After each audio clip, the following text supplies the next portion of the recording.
As many of you are now aware, I'm getting ready to start my scouting reports for the prospects in the 2017 NFL Draft. And I'm excited to get going with this, and I hope you are too. And as is the tradition every year when I do this, I always start with the quarterback position because, that's a position that's the most discussed. The prospects are picked apart the most, they're talked about the most, they're debated the most, and it's because the quarterback position is the most important position in North American professional sports, and I don't know that it's close. And frankly, when you look at the NFL draft, that is traditionally where championship teams are built or not built, is through the draft. And if you get the quarterback right, it's all good. It can be golden. And if you're not able to get the quarterback position right, you're the Cleveland Browns, and you'll be in a perpetual state of searching for that guy to be that dude. So before I started releasing the videos, the individual scouting reports, I thought it was important to come on here and give you a little bit of insight in terms of my philosophy and my approach and how I'm grading the quarterbacks in this year's draft. And I probably will do it for each of the positions that I grade before I start off with them. Now, with the quarterback position, you could sit there and make an argument that any position is difficult to evaluate, especially as a fan from the outside looking in. But I think by far, quarterback is the most difficult position to evaluate.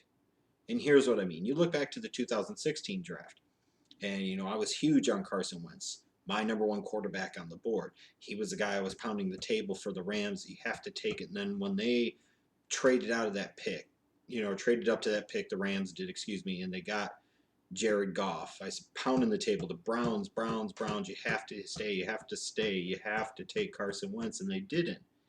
And of course, ultimately, the Browns paid the price for that.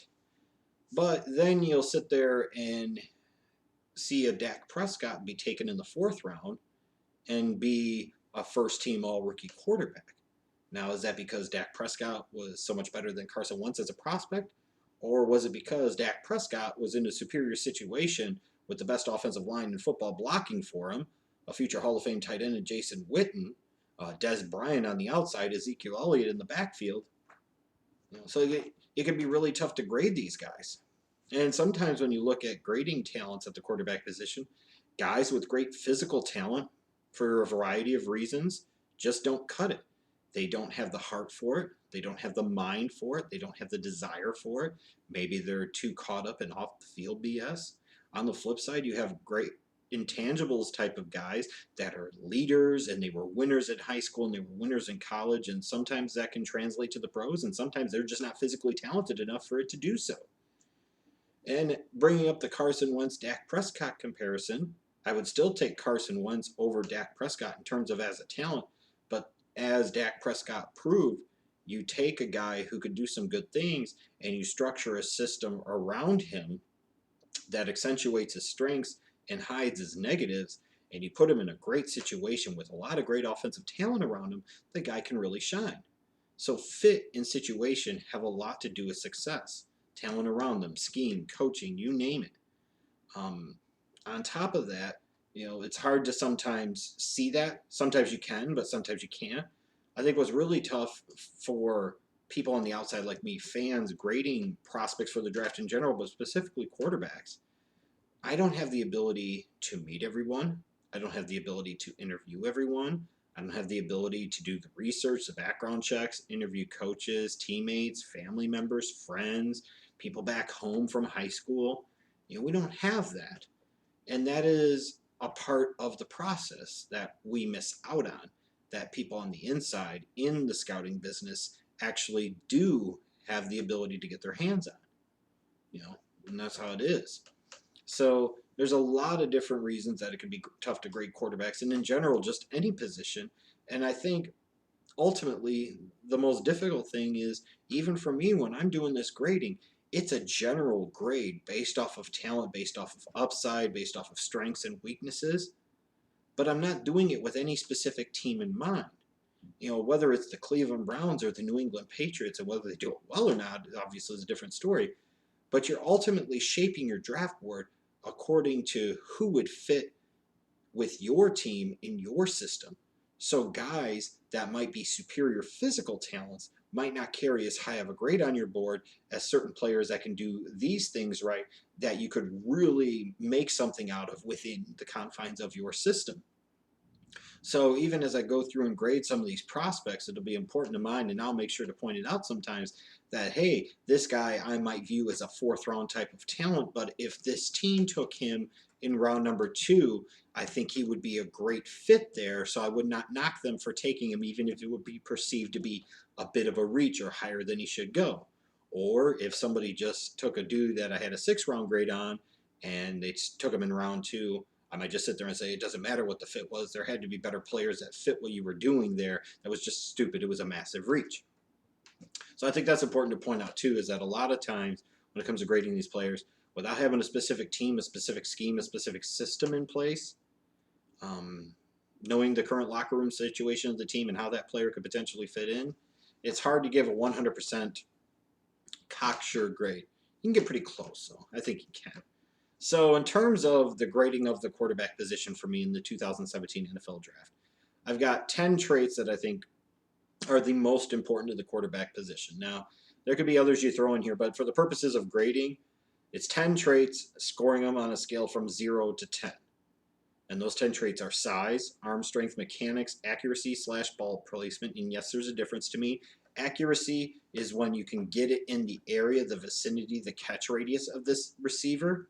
Ball placement is more so, are you hitting the guy in stride, or are you throwing the ball above him, way too low, behind him?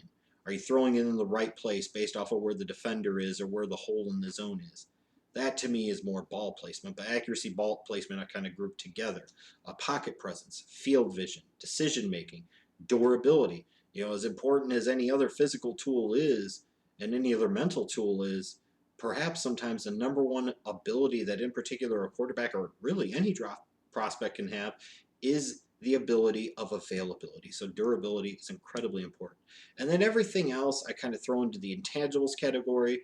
That could be football character, that could be leadership, that could be work ethic, that could be off the field stuff, that could be potential system fits, versatility, flexibility, limitations.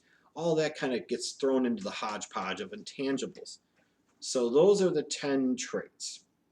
And in terms of the grading, 90 to 100 is what I would perceive as a first round talent, meaning that in any draft they should be a first round pick.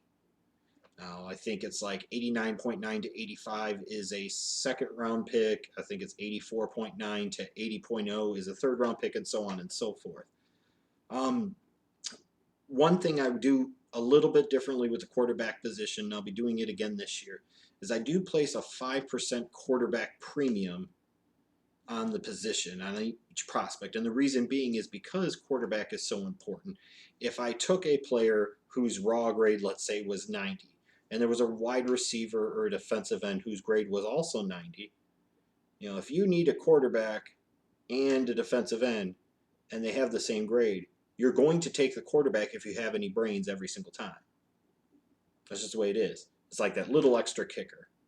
And I think because of the premium of the position, the best way for me to kind of mirror that in terms of my grading is to give a small tick up, a small bump in the grading for the quarterbacks. And part of the reason I also do that is because the longer I do this, and as years go by, I become a much harder grader on the quarterbacks. So sometimes I could potentially be even too tough, focus a little bit too much on the negatives, not enough on the positives. Also, again, grading in general, some teams might value size, arm strength, and mobility. Other teams might value things like field vision, pocket presence, accuracy, and decision making. So the one team might view a quarterback as a third rounder. The other team, because they value certain physical traits over the others, might view the guy as worthy of a first round pick. But again, with it being the most important position, and as tough as I'm going to be grading quarterbacks this year and going forward, one way to kind of compensate that and make sure that that premium on the position is reflected in the grading, I've decided to do a 5% quarterback premium. So let's say, for example, a quarterback graded out at 80, 5% of 80 is what, 4? So that would bump his grade from an 80 to an 84. So that would mean, in theory, he'd go from being a late third to early fourth round type of talent to being a type of guy that you would take early third, late second type of range. I hope that kind of makes sense. Because again, if you're a team that needs a quarterback bad enough, if they're anywhere close to the top player on your board, you're going to take them. And that's just the way it is. That's just the way it is. So I just wanted to kind of give you a little bit of insight in terms of how I'm going to be grading the quarterbacks for the 2017 NFL Draft. I'm not going to be paying attention to what other people said in terms of this guy does this or this guy does that. As if anything, after I do my grading, that's when I will call into question sometimes some of the things that people have said. Now, my early impressions of this quarterback class is that it's not a particularly good one. How good or bad it ultimately is, though, and how good or bad the prospects ultimately are, you're just going to have to stay tuned for the individual scouting videos to find out that answer. But anyways, that's about it. If you have any other questions in terms of how I'm grading the quarterbacks, feel free to chime in the comments section down below. Now that I've got this out of the way, it means it's time to start uploading some quarterback scouting reports for the 2017 NFL Draft.